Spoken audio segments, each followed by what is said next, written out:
2026 বিশ্বকাপে আসছে 4 বড় নতুন নিয়ম।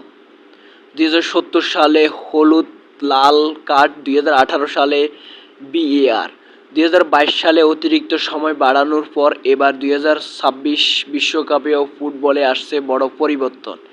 উত্তর আমেরিকায় অনুষ্ঠিত হতে যাওয়া এই বিশ্বকাপে দেখা যাবে একাধিক নতুন নিয়ম। 1. বাধ্যতামূলক হাইড্রেশন বিরতি। এবার আবহাওয়া যেমনই হোক, প্রতি ম্যাচেই থাকবে পানি পান করার বিরতি।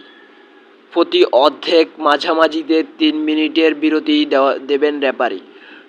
সমালোচকদের মতে এতে ম্যাচের অনেকটা আমেরিকান স্পোর্টের মতো বাঁক হয়ে যাচ্ছে এবং বিজ্ঞাপনের সুযোগ বাড়ছে।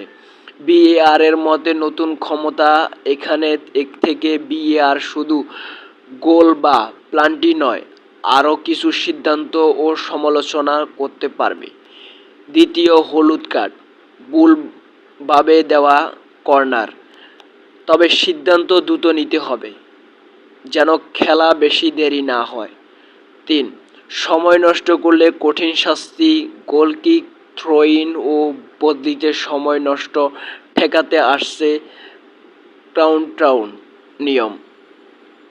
গোলকিক, থ্রো-ইনে 5 সেকেন্ডের কাউন্টডাউন, বদলির পর 10 সেকেন্ডের মধ্যে মাঠ ছাড়তে হবে।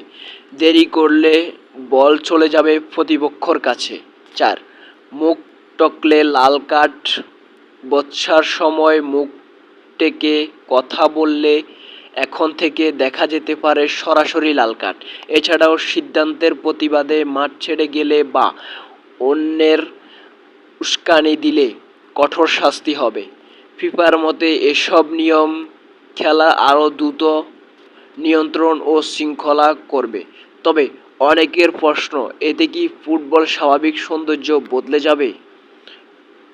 SP sports, MD Shihab.